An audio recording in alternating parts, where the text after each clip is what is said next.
Je travaille, je suis au travail là. Je suis au boulot. Donc je dois travailler en même temps. Connectez-vous. On va écouter une histoire hors norme. Hors norme. Un gars qui tire sur sa mère, son frère, son père. Je ne veux pas vous dire plus. Nous, on est là. Moi, je suis maintenant dans des histoires. Parce que souvent, quand ça arrive chez nous, on commence à dire que oh, c'est des quoi? C'est des machins. Parce que chez nous, on attribue toujours tout à une particularité des ennemis. Moi, je ne veux plus attendre ça. Donc, ça, c'est une histoire. On est 10 personnes, on commence. Je vais vous faire écouter ça. Oui. Donc, ce qui arrive chez nous, parfois, que les enfants tuent leurs semblables, ils tuent leurs parents et tout, c'est là-bas aux États-Unis, ça arrive et tout. Donc, vous connectez, vous partagez mon direct, vous mettez les cœurs. Nous, on est dans les cœurs maintenant.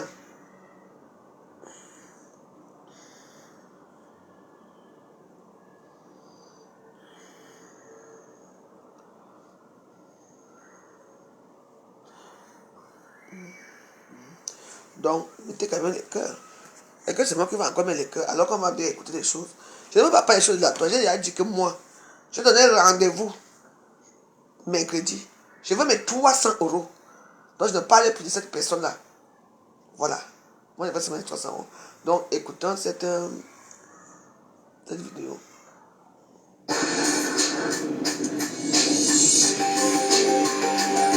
C'est très important d'écouter ça. Soyez attentifs. Qu'est-ce qui va se passer? Un homme masqué et armé agresse une famille. C'est ma pire affaire. Mais le tueur laisse des indices derrière lui. Je me suis dit, oh non, un autre Jay Simpson. Qui que ce soit, il avait fait une erreur. Et les preuves scientifiques révèlent une réalité pire encore que tout ce que la police a pu imaginer. En tant qu'experte médico-légale, pour moi, c'était l'apothéose. Ce genre de choses, ça n'arrive pas souvent. Une exécution barbare. Une scène de crime maquillée en cambriolage. On a vu dès le début que la scène de crime avait été contaminée. Un témoin oculaire affirme avoir vu deux hommes quittant la scène de crime. Est-il crédible? On s'est creusé la tête. Qui peut? Mercredi à 20h, 5 personnes. Vous voulez que je vous fasse alors quoi à manger?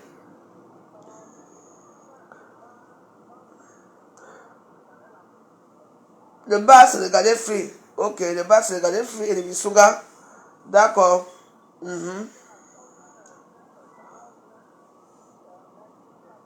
Mercredi à 20h. Ok, je vais me débrouiller. D'accord, il n'y a pas de souci. Ah, avec 2 enfants, hein?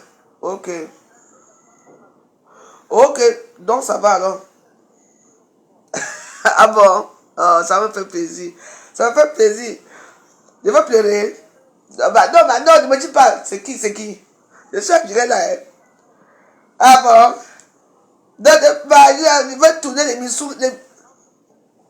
Je vais arranger tout pour mercredi. Oui. Non mais, ouais. Donc demain, je dois acheter les choses demain. Parce que demain, parce qu'on tue le bœuf le mardi et le mercredi. Le mardi et le jeudi. Donc demain, je vais à Château Rouge. Et quand ils s'achètent demain, il faut que tu me vois. Hein? Non, il y aura beaucoup d'autres choses que je peux acheter.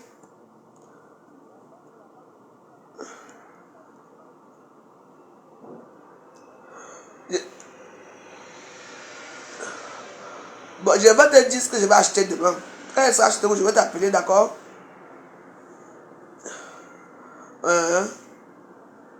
Ok, merci. Je suis en direct là. Donc, tiens, écoutez, je veux qu'on écoute l'histoire-ci. Merci, ma personne. Mon Saoudien, oh. Merci. Mon Saoudien.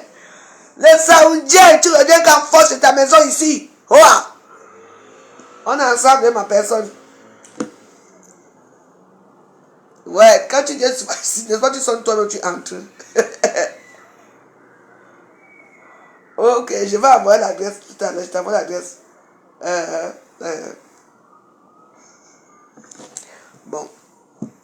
Moi, je ne parle plus. On va écouter. Le bar se regarder. C'est cher, hein. C'est très cher. C'est que la longue bouche là.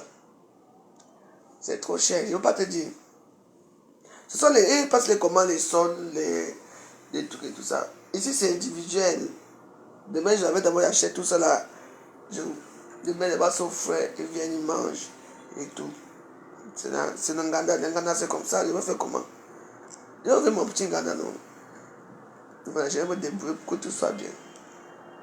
Bon, sans plus tarder, roulement de tambour. Écoutez, cette histoire, ça m'a fait mal au cœur. Mal. Voilà. Haïr autant une famille sans histoire. Ils seraient peut-être leur frère du mal. Elle avait peur de ce type. Mais est-ce suffisant pour commettre un meurtre? Bonjour, je suis heureux de vous retrouver pour 2 nouvelles affaires des enquêtes impossibles. Pour la plupart d'entre nous, la famille est un arbre de paix et de sécurité. L'environnement dans lequel chacun baisse ses regards. Écoutez bien et l'histoire, compter sur la solidarité de la et famille. l'affection des autres. Oui. On imagine qu'à l'inverse, les complots concernent les bandes mafieuses, les pratiques les plus obscures du monde, des affaires et de la politique. Mais quel recours nous reste-t-il lorsque des univers aussi différents s'interpénètrent? Lorsque les valeurs se brouillent et transforment le quotidien en champ de ruines. À Sugarland, Texas, en périphérie de Houston, tout le monde connaît la famille Whittaker. Kent Whittaker, 55 ans, gère l'entreprise familiale de construction. Son affaire marchait bien, aussi bien quand l'immobilier était en hausse que pendant les périodes creuses. C'était une entreprise solide. Kent, sa femme Tricia et leurs 2 fils, Bart et Kevin, sont de très bonne humeur en ce soir du 10 décembre 2003. Bart, 24 ans, sera bientôt diplômé en droit. Ils avaient décidé de fêter ça au restaurant. Mais à leur retour, ils sont pris dans une embuscade.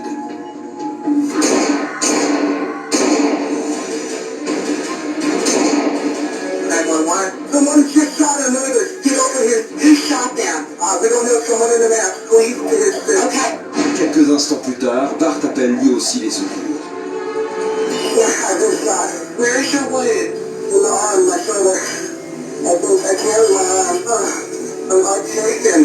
Let me go over here in my buddy's kitchen. I went after him. Okay, when he left, Bart, did he leave out your back door? No, I kicked him that way. L'opératrice a dit que 4 personnes étaient touchées. J'ai d'abord pensé à une blague, parce qu'à Sugarland, ce genre de truc, ça n'arrive presque jamais. Kevin Whittaker et sa mère Tricia sont tués d'une balle dans la poitrine. Kent et Bart sont tous les deux conscients. Ils sont touchés au bras. Sur le coup, j'étais sous le choc. Je ne savais pas quoi faire.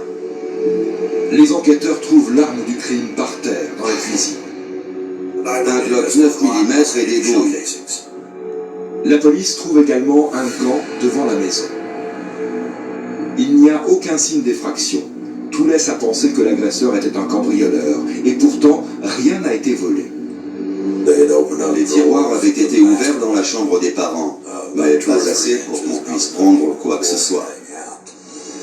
Quelques heures plus tard, la police est informée d'une autre fusillade à quelques kilomètres de là. Le suspect est entré dans la maison, a attaqué ses habitants, les a ligotés et brutalisés. L'individu avait fui. La police de Houston l'a pris en chasse. Les policiers poursuivent le suspect jusque dans un immeuble à proximité. Lorsqu'ils essaient de l'appréhender, l'homme se suicide.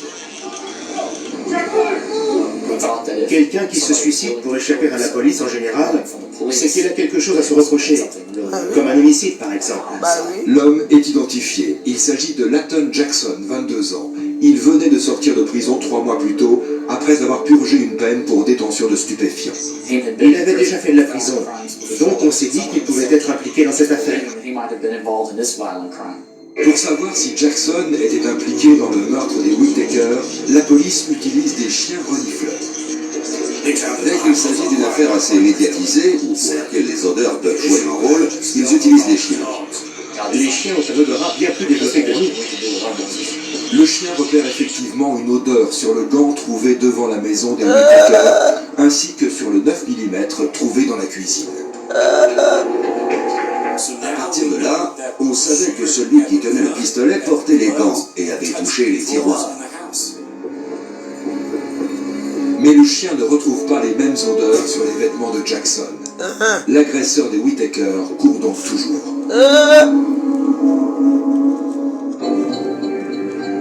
Les Whittaker reviennent juste d'un dîner en famille pour fêter le diplôme de Bart. Kevin Whittaker se dirige vers la porte d'entrée, suivi de sa mère et de son père. Bart Whittaker vérifie ses messages sur son téléphone portable et il est le dernier à entrer. Kevin et Tricia Whittaker sont tués. Son frère, sa Kent mère. et son fils Bart sont touchés au haut du corps, mais survivent à leurs blessures. Il semble que le tueur se soit enfui par la porte de derrière. À côté de la porte de derrière, près de la cuisine, on a retrouvé un Glock 9 mm noir. Et on a trouvé 4 douilles. La police s'est rarement trouvée face à une scène de crime aussi peu Vraiment. visible, car l'agression, vraisemblablement préméditée, ressemble à une exécution. Elle ressemble en effet à celle qui se pratique dans les milieux mafieux. Pourtant, la famille Whittaker ne se connaissait pas d'ennemis, elle n'avait pas reçu de menaces, n'avait pas de contentieux avec qui que ce soit. Par ailleurs, le vol ne semble pas être le mobile de la tuerie. Dès le début de l'enquête, on a su que la seule chose qui manquait, c'était le téléphone portable de Bart.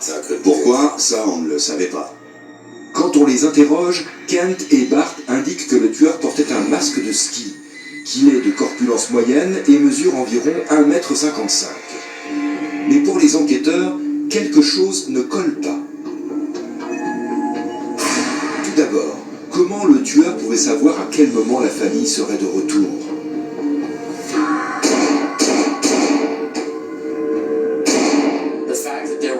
4 tirs réussis, ce n'est pas fréquent. C'est même surprenant. Même les officiers de police n'y arrivent pas toujours. Donc, soit le tueur est très bon tireur, soit il a beaucoup de chance. Ou alors, il avait tout prévu. Lorsque les enquêteurs font une recherche avec le numéro de série de l'arme, ils découvrent qu'elle est enregistrée au nom de Kevin Whittaker. Il la gardait à l'intérieur d'un coffre dans sa chambre au 2e étage. Le tueur s'est servi d'un outil ou d'un levier pour l'ouvrir. Le tueur avait utilisé quelque chose pour l'ouvrir, un genre de levier. Il y avait des traces de peinture bleue, ce qui laissait penser que l'outil utilisé avait été peint. Autre fait qui implique que le tueur connaissait les lieux, l'emplacement du coffre. Le tueur savait exactement où aller. Il n'y a qu'une façon d'aller au 2e étage et d'en descendre. Alors que la police recherche le meurtrier des Whittaker, les journalistes mènent leur propre enquête. Après ça, les gens avaient peur. Vous pouvez imaginer ce que c'est d'avoir un double meurtre dans un coin comme celui-ci. On doit avoir Ce genre peur, de moi, choses j'avoue. n'arrive jamais. Le soir du Le meurtre, magasin la ouvert. famille Whittaker Ah, ça va, vient maman, dans donc, le lieu on a mangé. pour fêter le diplôme de Bart, qui étudiait à l'université Sam Houston. Le journaliste Eric Hanson téléphone donc à l'université pour connaître le diplôme qui devait être remis à Bart. Voilà. Au téléphone, la personne m'a dit que Bart n'étudiait pas dans cette université. Il ne Hey pouvait recevoir aucun diplôme. C'était très étonnant. J'étais sidéré. Au lieu d'aller en cours, Bart Whittaker utilisait l'argent de ses parents pour se payer du bon temps. Il lui avait donné de l'argent pour s'inscrire. Donc pour eux, il allait en cours. Il lui faisait confiance. L'école, mettez l'école, non, ouais. Vous êtes bandits, mettez Son père l'école. lui faisait confiance. Il ne lui demandait jamais ses notes. En fait, je crois que Kent Whittaker a dit plus tard qu'une fois son fils... Tu es avec ton enfant. Tu paies les études. Tu ne regardes pas non ton enfant. Tu as eu. Je regardais, hein. On ne peut pas donner son enfant par des cours dans une grande université. En tout cas, vous savez, comme on dit que parfois tu accouches des démons. Il y a beaucoup d'entre nous qui ont été victimes de ce genre de choses. Mais il faut toujours être forte. Toujours être forte. Quoi? Les enfants ici en Europe, quand on entend il y a 16 ans, 15 ans, c'est pour ça que les riches, on les met où? Les enfants, on les met dans on appelle ça comment? Vous avez même mes enfants. Ils sont partis là-bas, là où ils sont. On va les mettre l'éducation militaire. Parce qu'il faut faire attention. Hein. Ici, là, les mauvaises fréquentations. Ici, quand les hormones commencent à monter, quand l'enfant a 11 ans, 12 ans, 13 ans, 14 ans, tu entends d'abord que... Du coup, ta fille te convoque comme ça. Moi, hein, c'est que si tu veux, je vais porter les gants. Je veux voir comment tu vas taper ta mère. Et si les enfants sont prêts à insulter leur maman, dénigrer leur maman, ici, enfin, ouais. Comme appelé qu'on a arrêté une quelque part. Hein. Elle dit, restez là-bas. On dit, c'est votre fille, hein. Elle est mineure. Si vous ne venez pas la chercher, vous-même. Maman, quand j'arrive là-bas avec mon cabas, quand je commence à bavarder, maman, l'enfant marche devant moi comme si elle voulait se m'enfuir. Et que vous n'avez pas honte. Vous savez, nous tous on a gagné. Moi, je ne veux pas que mes enfants étaient des petites filles assez studieuses. Non. Parce que ici, quand tu n'as pas un homme, quoi? J'ai regardé, j'ai dit, l'Internet existe, non? Tout le monde. Vous faites quoi? Un peu de discipline. Vous avez des enfants qui ont tout eu, c'est le même genre. Mes enfants avaient tout. Elles parlent anglais, elles parlent espagnol, elles parlent beaucoup de langues. Elles sont là parce qu'elles étaient peu privilégiées. J'ai rencontré un homme. Un Nyangonongo, Nathalie. Avec la drogue. La drogue, c'est quoi pour vous? C'est vous les droguer. C'est vous les droguer dans vos vies. Vous avez une vie. Moi, j'explique, je regarde mon film, j'explique les gens qui regardent la drogue. J'adore la drogue. Ma cure, c'est moi. Parce que j'explique quand je vous dis ça. Je suis ma cure ici, je vends même la drogue chez moi. Arrête la drogue de quoi? Je ne suis pas comme vous. D'accord? Je suis une droguée.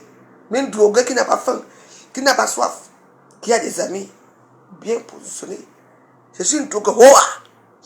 Dès que j'ai fini là, je vais changer mes photos, je mets que la drogue sur moi. Madame Eplab Escobar, c'est moi, ça fait quoi? Arrête la drogue.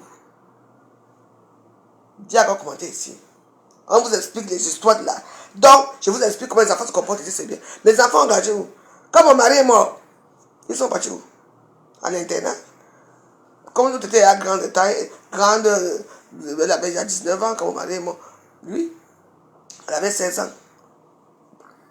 Elles sont parties dans leur... Tout ça, comment ça fait sa vie. Après, là, retourner à l'école. Vous ne voulez pas entendre comme vous parlez. Moi, de leur drogue. Je ne peux plus boire mon vin. Je bois mon vin tout. Mon gars est ouvert. J'ai commencé à vendre encore ma petite nourriture. Et à quoi? En vous, je mets un truc qui est très important. Quand tu viens avec les enfants à la maison, il faut contrôler. Voilà un garçon. Je ne veux rien vous dire. Écoutez l'histoire-ci. Bref, il tue son frère. Il tue son frère. Il tue sa mère. Il réussit à tuer son père par ses amis. Mais malheureusement, son père n'est pas mort. Son père ne regardait jamais ses notes à l'école. En tout cas, écoutons. Il lui avait montré un bulletin, et que ça devait être un faux. Attendez. Plus étonnant encore, Bart ne s'est pas contenté de dire à ses parents qu'il était diplômé, Cette université et qu'il ne devait recevoir aucun diplôme. C'était très étonnant. J'étais sidéré. Au lieu d'aller en cours, Bart Whittaker utilisait l'argent de ses parents pour se payer du bon temps. Il lui avait donné de l'argent pour s'inscrire. Donc pour eux, il allait en cours. Il lui faisait confiance, mais en fait, il n'y allait pas. Son père lui faisait confiance.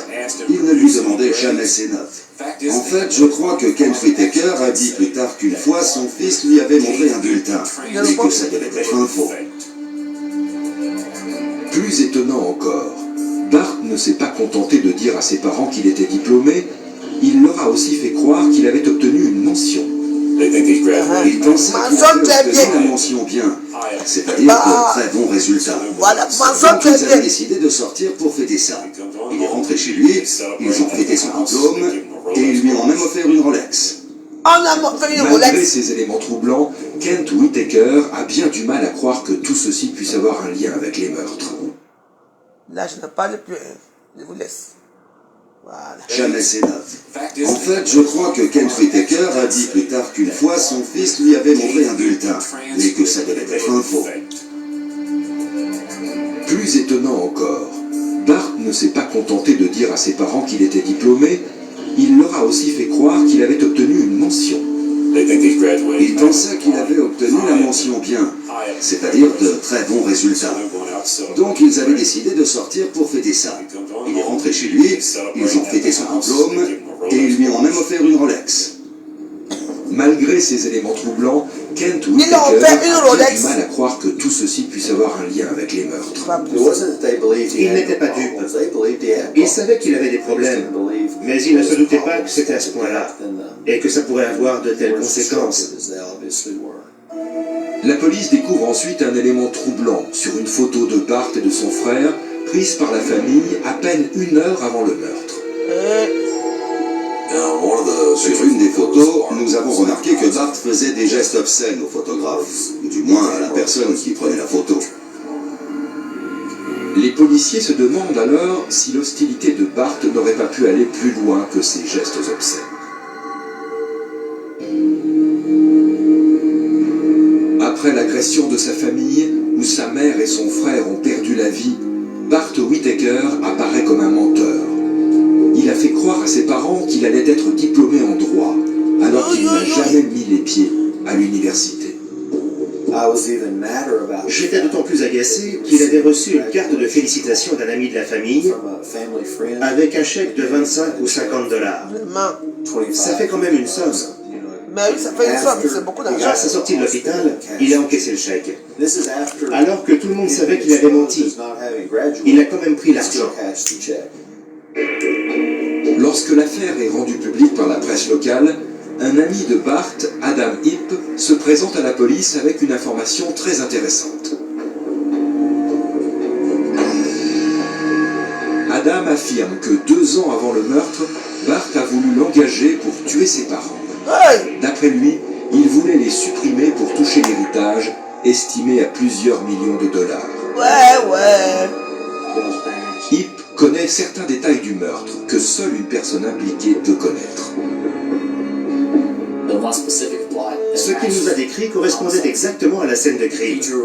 Il avait dessiné l'entrée de la maison des Whitaker, l'endroit où Bart et lui avaient convenu qu'ils se tiendraient dans l'entrée pour tirer sur Kent, Kevin et Tricia quand ils passeraient la porte. Yay! C'était saisissant. Ton Adam pauvre Heap frère, tu ton avait pauvre. un alibi en or. Tu ton petit frère avec ta maman. Il était à Dallas et travaillait dans une banque. Autre surprise, il se trouve que les parents de Bart, Kent et Tricia Whitaker, avaient découvert ce que Bart tramait 2 ans auparavant. Kent et Tricia n'ont pas voulu y croire. Ils ont contacté un des individus impliqués dans cette affaire. Et celui-ci avait réussi à les convaincre que ce n'était qu'une plaisanterie, un quiproquo. Le père avait alors questionné Bart sur cette histoire, mais celui-ci a joué son rôle à la perfection, et son père n'a pas cherché plus loin. Par la suite, il ne lui a même pas reposé de questions sur ses études. Lorsque la police annonce à Kent Whitaker que Bart a peut-être tout manigancé, il a du mal à l'accepter. Kent était très naïf. Vraiment très naïf. La police s'interroge alors. Bon, c'est bon. Si Bart a manigancé le meurtre de sa famille, Les cœurs. qui a-t-il trouvé pour l'aider? Ils se sont donc naturellement intéressés aux fréquentations de Bart à cette époque. Les 2 meilleurs amis de Bart sont Chris Brashear et Stephen Champagne. Chris était son colocataire et Steven vivait tout près. La police les interroge, mais Chris et Stephen nient toute implication dans les meurtres. Chris et Steven étaient 2 jeunes qui se cherchaient encore. Aucun n'avait encore trouvé sa voie. Ils vivaient de petits boulots et passaient leur temps à faire la fête. Ils ont accepté le prélèvement ADN et d'empreintes olfactives. Les enquêteurs leur demandent de frotter leurs mains avec des carrés de gaz et de l'eau distillée. Ils prennent la gaz. Ils sont les seuls à la toucher. Ensuite, ils mettent la gaz dans un sachet plastique que nous scellons. Les enquêteurs font alors appel au chien renifleur pour savoir si les échantillons correspondent aux empreintes olfactives prélevées sur les indices de la scène de crime. Nous avons effectué les prélèvements sur tous les objets susceptibles d'avoir été touchés par le suspect. La police appelle cela une identification olfactive. Le chien a un odorat plus performant que n'importe quel capteur électronique. Si la technologie permet aujourd'hui de reconnaître une odeur, elle est encore incapable, à la différence des chiens, de l'associer à un individu.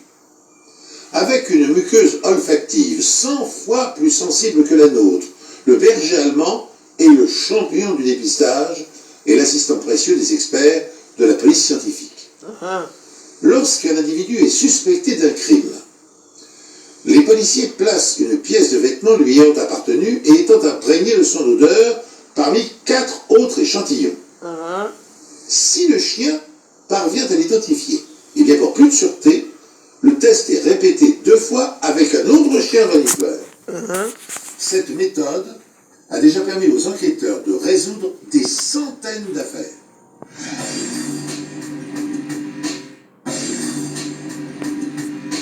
Les gens connaissent l'identification sur photo. L'identification olfactive se déroule plus ou moins de la même manière. Aucun des échantillons olfactifs prélevés sur la scène de crime n'incrimine Steve Champagne. Mais le chien trouve quand même quelque chose. Devinez sur qui ils se sont arrêtés. Chris Brashear. Sur 3 tests, le chien l'a identifié à chaque fois. Ce type de preuve n'est pas recevable au tribunal. Nous voulions avoir plus d'éléments, de sorte qu'il n'y ait aucun doute possible avant d'aller plus loin et de l'inculper. Il en faudra plus pour pouvoir inculper le coupable. Les policiers pensent que Bart Whittaker a payé son colocataire Chris Brashear pour tuer sa mère, son père et son frère. Ils suspectent également un ami de Bart, Stephen Champagne, d'être impliqué dans cette affaire. L'argent, c'est... Oui, on pensait savoir qui l'avait fait, mais on ne pouvait pas crier sur tous les toits. On sait qui c'est, mais pour le moment, on ne peut pas encore le prouver. On les a mis sur écoute. On voulait voir s'ils en parleraient entre eux. Ils s'appelaient, mais ça n'a rien donné. Les enquêteurs ne lâchent pas les suspects d'une semaine. Jamais. Et 1 an et demi plus tard, leur persévérance finit par payer. Très vite, les efforts que nous avons déployés pour interroger l'entourage de Stephen Champagne se sont avérés payants. L'étau se resserrait. Stephen Champagne finit par craquer. Merci, ma belle. Il avoue à la police que Bart Whittaker lui a demandé, ainsi qu'à Chris Brashear, de tuer sa famille. Stephen insiste sur le fait que c'est Chris qui a tiré et que lui était seulement au volant de la voiture. Au début, Bart voulait que ce soit moi, à la place de Chris. Mais j'ai dit non. Mais c'était trop tard. J'étais au courant. J'en savais déjà trop. Mais pourquoi tu n'as pas prévenu la police? Et il m'avait menacé. Moi, je me sentais pris au piège. Que je le veuille ou non, j'étais déjà impliqué. Ah oui. Alors j'ai tout fait pour prendre mes distances avec tout ça. Champagne affirme qu'après les meurtres, ils ont jeté un sac contenant les indices non loin de là, dans le lac Conroe. Les hommes grenouilles sondent le lac et miracle, après 1 an et demi passé au fond du lac, ils trouvent le sac en question. À l'intérieur, un burin, une bouteille d'eau à moitié pleine, le téléphone de Bart et plusieurs balles de 9 mm non utilisées. C'était le même type que celle utilisée pour le meurtre. Ça tombait bien. Les experts ne sont pas sûrs de pouvoir exploiter la peinture sur le burin. Il était rouillé et il semblait être couvert de moisissures. J'ai quand même pu prélever assez de peinture bleu ciel. Il y en a suffisamment pour l'analyser à la lumière infrarouge et mesurer sa structure chimique. Les résultats indiquent que la peinture sur le burin est la même que celle retrouvée sur le coffre-fort dans la chambre de Kevin Whittaker. J'étais folle de joie. J'étais vraiment aux anges. En tant qu'experte médico-légale, pour moi, c'était l'apothéose. Ce genre de choses, ça n'arrive pas souvent. Les grands laboratoires d'expertise médico-légale dispose de matériel sophistiqué pour déterminer la composition des produits manufacturés courants, tels que les alliages métalliques ou les échantillons de peinture. Chromatographie en phase gazeuse, spectrométrie infrarouge, ultraviolette ou de fluorescence. Ces outils permettent de retracer l'origine d'objets à partir de minuscules fragments. Ils offrent aussi la possibilité d'associer un suspect à une scène de crime. Voilà. Dans le cas qui nous intéresse, les spécialistes scientifiques sont parvenus à prouver que le burin retrouvé dans le fond du lac était celui qui avait servi à fracturer le coffre-fort de Ken Whittaker. Ils disposent dès lors d'une preuve médico-légale dont pourra faire usage le procureur lors du procès. Mais leur expertise ne s'arrête pas là. Les experts se penchent alors sur la bouteille d'eau. Aussi étonnant que cela puisse paraître, après 18 mois sous l'eau, elle révèle un profil génétique. Le goulot a capturé l'ADN d'un individu dans les rainures du capuchon. Ils l'ont analysé. C'était l'ADN de Chris Brashear. C'est fou, non? Ça prouvait que Stephen Champagne disait la vérité. Presque 2 ans après les faits, Chris Brashear et Steve Champagne sont arrêtés et accusés de meurtre avec préméditation. Il t'a promis de l'argent? Je crois que c'était, si je me souviens bien, c'était quelque chose comme 10 millions de dollars. C'est ce qu'il devait nous donner? Attends. Je sais pas. Attends. 10 millions de dollars pour tuer quelqu'un. Attends. 10 millions. Moi-même, donne-moi ça, je sais que je vais aller assassiner tout celui-là, j'ai fini avec toi. Maman, aucun indice ne sera retrouvé. Ouais, les enfants, hein. Je sais plus. Je m'en souviens pas. C'était au moins 1 million. Ouais. 1 million, 10 L'ironie du millions. sort, ni Brashear, ni Champagne n'ont jamais touché un seul centime. Ils étaient mauvais. Ils ne savaient même pas combien ils allaient être payés. Bart Whittaker, la tête pensante, s'enfuit au Mexique. Il sera arrêté plus tard. Lorsque Marshall l'a arrêté, Bart Whittaker était installé à l'arrière du véhicule.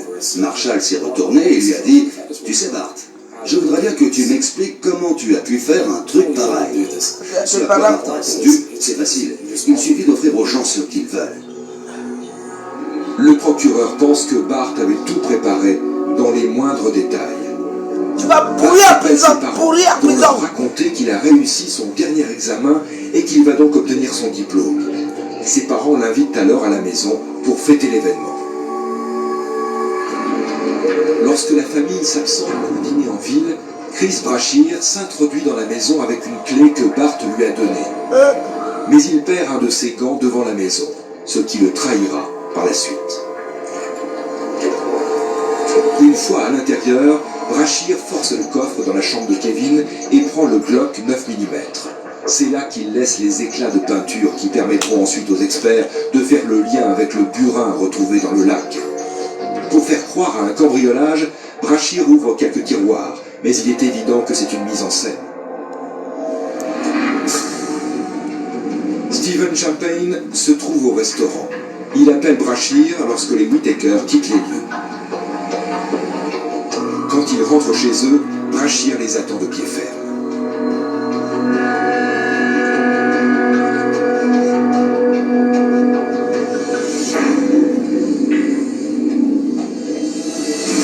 Il abat Kevin et Tricia d'une balle dans la poitrine. Kent esquive et est touché au bras, ce qui lui sauvera la vie. Brashear tire ensuite dans le bras de Bart, comme convenu. Dans la précipitation, au lieu de prendre le revolver, il prend certainement le téléphone portable de Bart. Il quitte ensuite la maison en courant par la porte de derrière et rejoint Stephen Champagne qui l'attend 2 rues plus loin. Brashear prend une gorgée d'eau, puis place la bouteille dans le sac avec le burin et le téléphone de Bart. Il jette le tout dans le lac. 18 mois plus tard, lorsque le sac est retrouvé, l'ADN de Brashear se trouve encore sur cette bouteille. Stephen Champagne avait avoué et toutes les preuves permettant de corroborer sa version se trouvaient dans ce sac. Il fallait sortir les preuves scientifiques du lac ou que les chiens retrouvent la bonne odeur. C'est comme un puzzle. Quand on a toutes les pièces, on a le puzzle. Chris Brashear est condamné à la prison à perpétuité pour double meurtre avec préméditation. Regardez, le visage d'un jeune garçon. Hein. En échange de son témoignage, Stephen Champagne est condamné. Les chiens retrouvent la bonne odeur. C'est comme un puzzle. Quand on a toutes les pièces, on a le puzzle. Chris Brashear est condamné à la prison à perpétuité pour double meurtre avec préméditation. En échange de son témoignage, Stephen Champagne est condamné à 15 ans de prison pour meurtre avec préméditation. Je déclare Thomas Barton Whitaker coupable de meurtre avec préméditation, comme le précise le voilà. l'occupation. Bart Whitaker est condamné à la peine capitale. Oui. Dans cette affaire, les preuves scientifiques faisaient le lien entre tous les actes. Et son pauvre père. Et ils nous ont permis de présenter un bon dossier au procureur. Un dossier en béton. Peu importe que Bart Whitaker ait eu ou non une bonne raison de détester telle ou telle personne. Il pensait qu'il était au-dessus des autres et qu'il méritait ce qu'ils avaient eux. Pour lui, il valait mieux que tout le monde, donc il méritait ce qu'ils avaient eux. Pour expliquer l'acte insensé de ce jeune homme, je préfère privilégier la piste de la folie passagère plutôt que de retenir celle de la cupidité, car, avant le drame, la famille Whitaker était unie, apparemment aimante. Disposant de moyens financiers confortables, elle s'accordait des vacances de rêve vers des destinations exotiques et voyait l'avenir avec confiance. Comment comprendre dans ces conditions que Bart ait pu fomenter un complot d'une telle sauvagerie et surtout qu'il soit allé jusqu'au bout de son exécution? Vraiment. Bien sûr, il s'était progressivement enfoncé dans le mensonge, faisant croire à ses parents qu'il poursuivait de brillantes études alors qu'il gaspillait temps et argent. Mais cet abus de confiance ne le condamnait en rien à la fuite en avant. Se sentant traqué au fur et à mesure que l'enquête progressait, Bart Whitaker s'était réfugié au Mexique sous le nom d'emprunt de Rudy Rios. Il avait fait la connaissance d'une jeune musicienne et avait même trouvé le moyen de se faire embaucher dans l'entreprise de ses parents. Démasqué, arrêté et extradé vers les États-Unis en septembre 2005, le garçon a comparu devant un grand jury et a été condamné à la peine capitale. Voilà. Dans sa mansuétude, son père a plaidé sa cause dans l'espoir que la charge soit commuée en emprisonnement à perpétuité. En vain. En attendant l'exécution de la sentence, Ken Whitaker, le père du meurtrier, a écrit un livre dans lequel il exprime de façon pathétique sa douleur et sa foi en Dieu. Et détail troublant, il vit toujours dans la maison où le carnage a eu lieu. Le mieux est l'ennemi du bien. Nous avons tous un jour ou l'autre entendu cette phrase prononcée par nos parents ou par nos professeurs. Elle signifie que lorsque nous accomplissons une tâche consciencieusement, il est plus sage de nous contenter du résultat obtenu plutôt que d'essayer de l'améliorer encore et encore au point de finir par tout gâcher. Bah oui. Appliqué à la criminalité, ce perfectionnisme peut bénéficier aux enquêteurs, car la plupart du temps, lorsqu'un assassin nettoie une scène de crime, il y a fort à parier qu'il ajoute des indices à ceux qu'il a essayé d'effacer. Bah ouais. L'histoire que je vais vous raconter maintenant illustre parfaitement ce paradoxe. Mais ouais, vous savez, quand on a les enfants, les enfants sont souvent là, maman. Hey. La surprotection de ces enfants. Un enfant qu'on donne tout. Il va à l'école, il ment. Il ne veut pas fréquenter parce qu'il a déjà tout à la maison. Pourquoi il va continuer à fréquenter? Quand vous permettez de donner tout à vos enfants, vous donnez tout à vos enfants, je dis tout. Ils vont à l'école en Ferrari, en Porsche, mais la Ferrari, la Porsche, le Maserati, et le Tesla, ce sont les derniers cris des voitures. Nous devons voir même ma voiture avec un fantôme qu'on appelle la voiture Rolls Royce. Vous croyez maintenant que vous avez les enfants et à tout. Et le jour au lendemain, il faut qu'ils aillent travailler. Moi-même, je ne vais pas travailler. Pourquoi? Ils ont un portefeuille tous les mois. Ils mangent dans les meilleurs restaurants. Ils ont des amis qui sont démunis.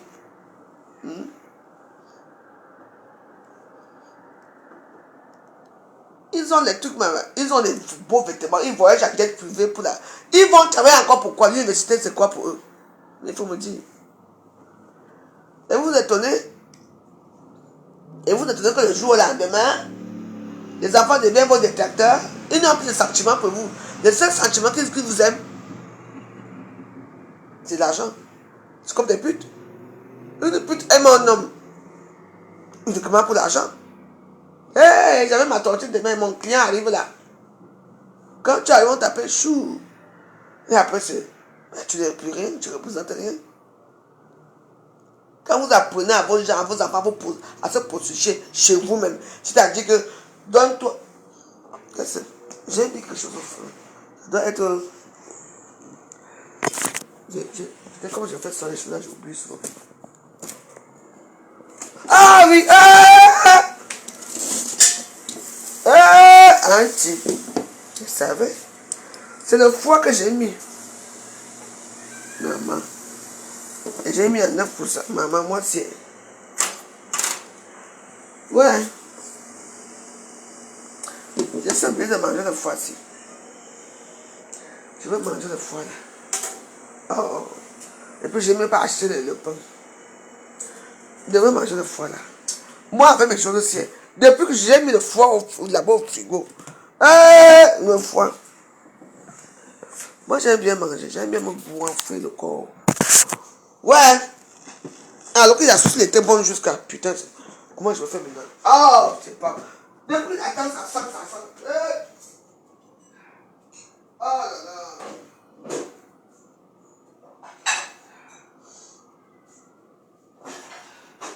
Ouais, je mange. Non. Oui, maman, le foie, il est à sec. Non, c'est pas possible. Ouais. That's soya.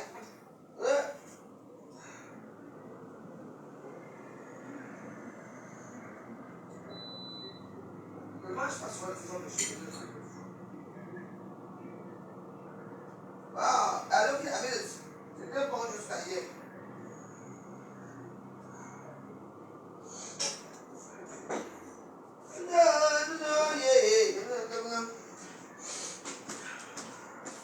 Vraiment, la maison tienne. Depuis un taxement pour que les choses soient ici, laisse le voisin, alors c'est ici. Non.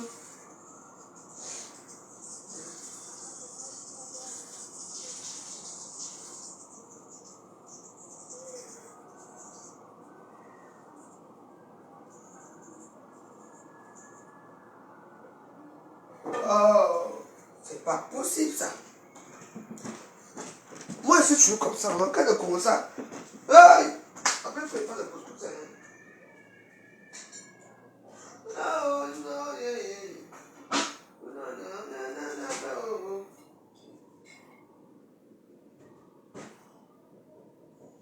Oh, désolé, hein? Ah, vraiment. Et puis le soir, même là, je ne fais même pas, n'achète même pas le pain. Oh. Non, yeah.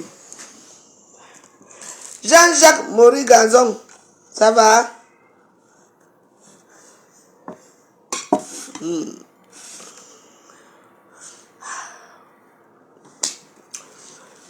Et que j'ai tellement la nourriture, c'est intense que je me demande que c'est comme maman. Non.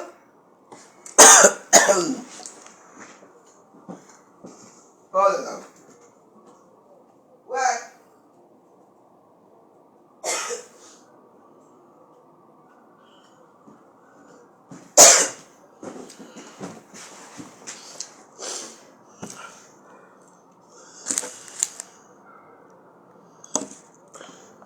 Leathery, medium. Oh.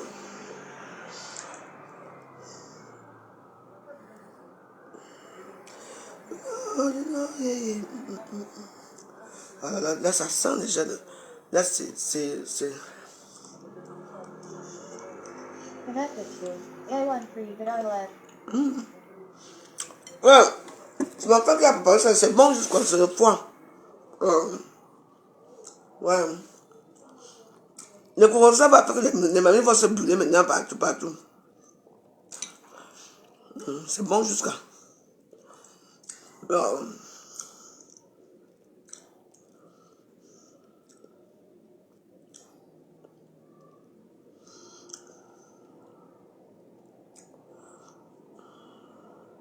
Mon truc.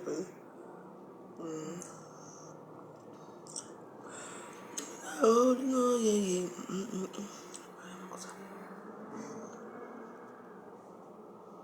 voilà. C'est bon, hein. Il a bien préparé ça, bien assaisonné le chicken. Oh. Et puis j'attends comment l'odeur sort. Je crois que c'est l'odeur des voisines en haut là-bas.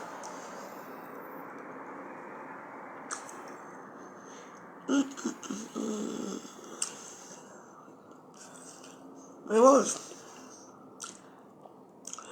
je n'ai plus mes fibres, hein. Donc, quand j'ai plus de fibres, hein, mon ventre n'est plus grossi comme avant.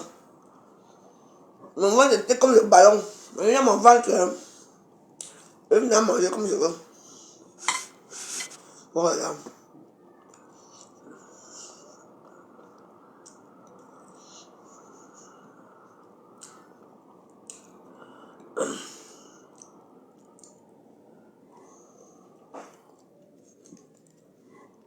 Trop bon.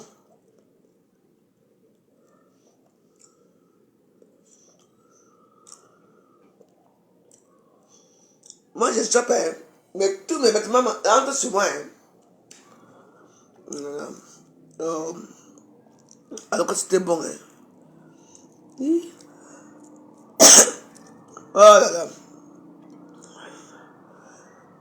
Oh là là, c'était trop bon. Bien épicé et tout.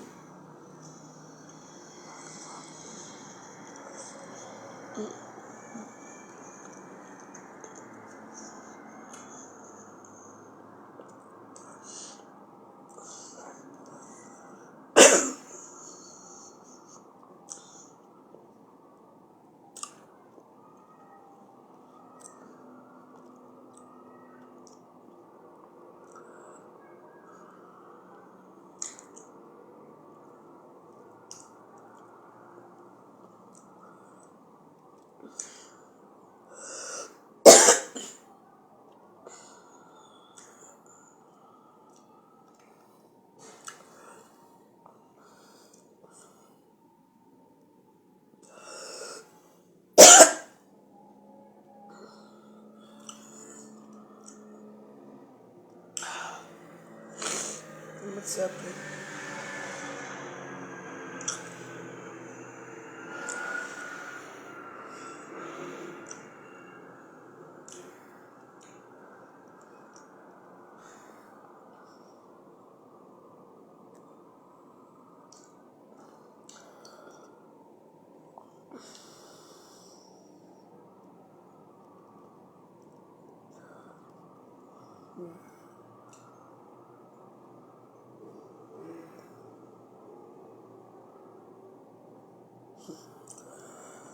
Oh là là. Vraiment.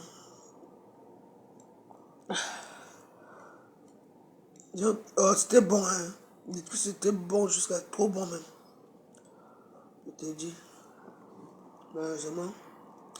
Là, quand tu manges, ça sent la fumée, quoi. Ça sent le brûlé.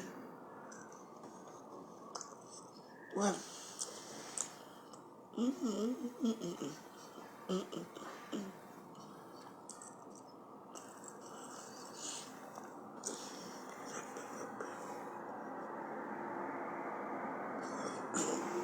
Rappelle de plus.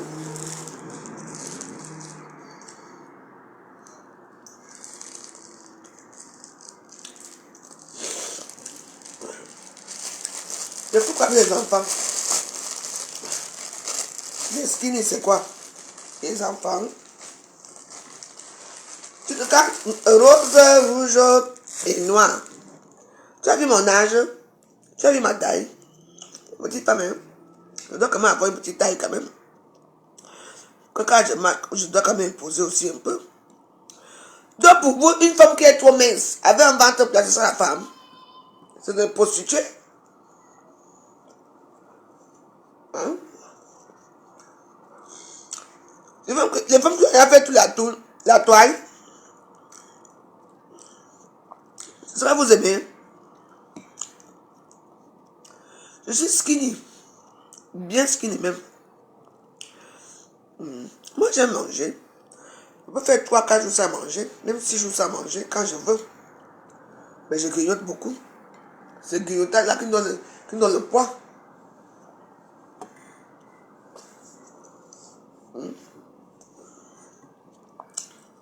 Les femmes qui se font tout ça à manger là, c'est pour faire quoi? Pour plaire à leurs hommes. Ils ont des critères. Ils ont des critères. Pourquoi? Quand les filles mangent, le ventre est plat. Et si elle est comme ça là, c'est pour quand elles mangent. Les hommes regardent quoi? Ton visage, on s'en fout. On regarde ta...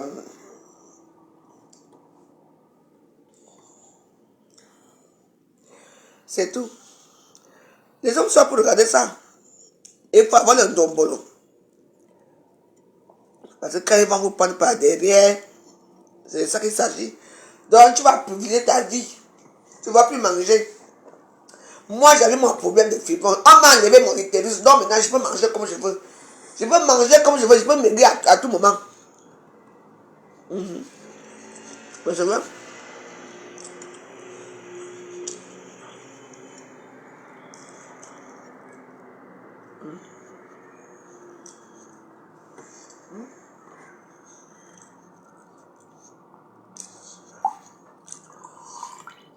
les gens qui sont là toujours en train de dire que oh, mais les manches plutôt. Il faut voir leur corps. Hein.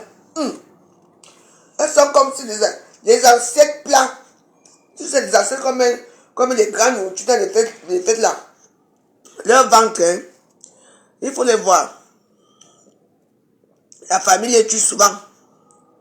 Parce que je dois perdre 1 gramme. Je dois perdre 10 grammes. Faire plaisir à qui? Alors que lui, il couche avec les femmes qui sont grosses, hein, il prend son plaisir là-bas. Toi, on vous appelle les squelettes, ou c'est les quoi? Chez lui, hein, il a une maman africaine. Il finit avec elle, pam. Mais vous êtes là pourquoi?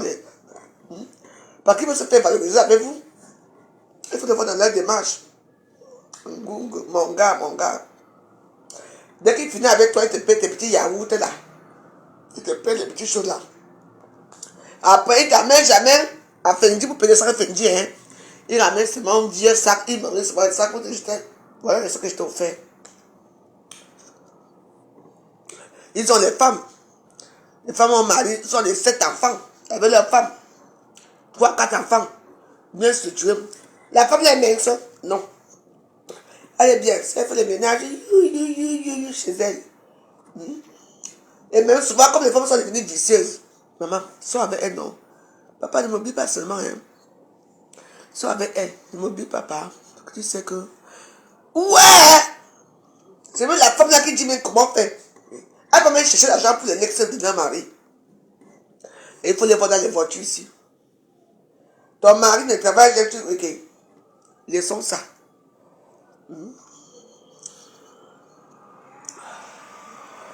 C'est pour ça que vous avez vu les concurrents dans les maisons. Tout le monde veut seulement monter une maison qui puis dépasse pour l'autre. C'est pour vous la maman.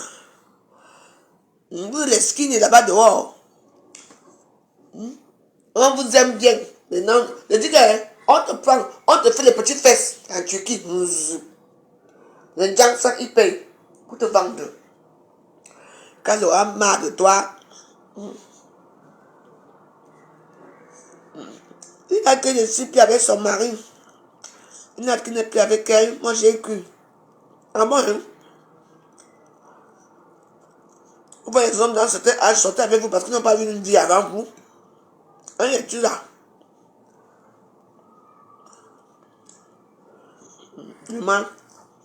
Vraiment, les trucs sont bons jusqu'à même malheureusement. Il y a tout la fumée. Oh, wow. Oh, wow. Oh, wow.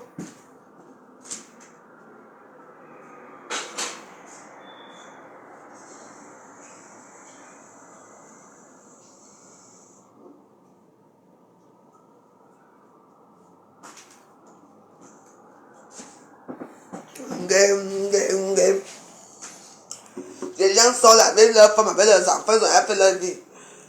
Vous êtes là, couillant. Vous n'allez plus manger le foie. Vous n'allez plus bien manger parce que pour faire plaisir aux gens, vous voyez les vieux bordels là. Il y a dit là-bas que les pieds sont comme sur les pieds du cheval. Avec des cicatrices partout. On a tellement opéré ces pieds-là qu'on ne sait pas ce qui s'est passé.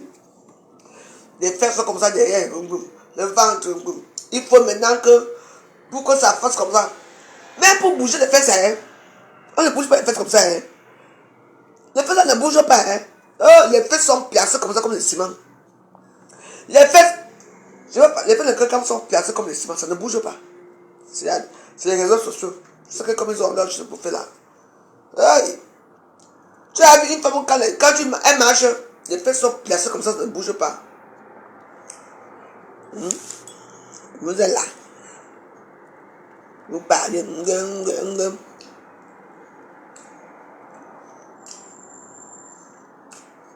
C'est bon jusqu'à. Oh, c'était très bon. Ouais, c'était bon, mais malheureusement, ça sent la fumée, donc tout ça, ça la poubelle.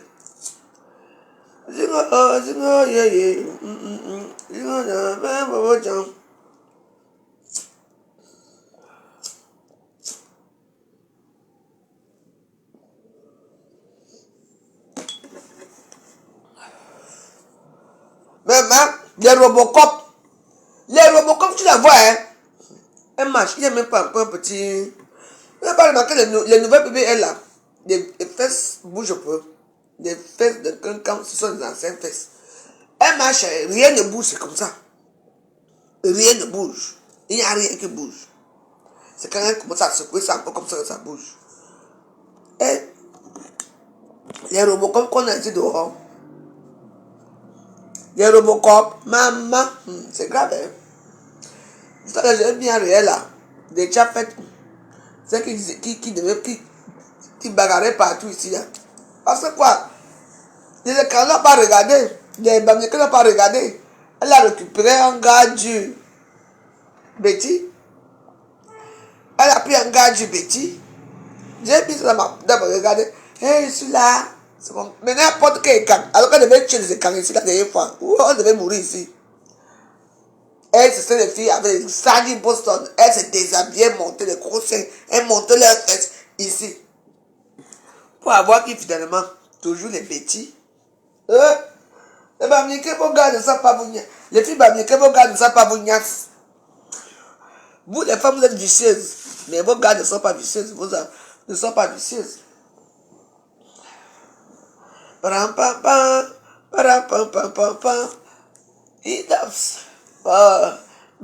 Foufou, na poussière. Moi, il y a un Facebook, hein. Vraiment. Parce que moi, j'ai ma part de. J'ai beaucoup de choses ici, là. Moi, j'écoute ma musique.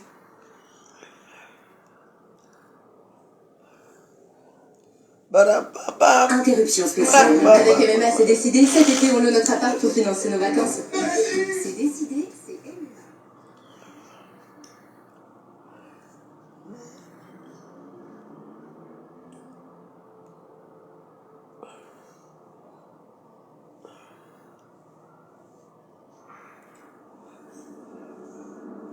Je vais mettre mon film parce que moi j'aime regarder les films. Et ben, je vais revenir vers 21h.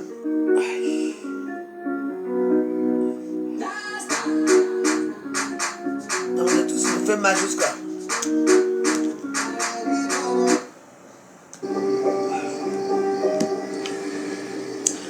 Merci à tous, je vous embrasse. À tout à l'heure. Merci.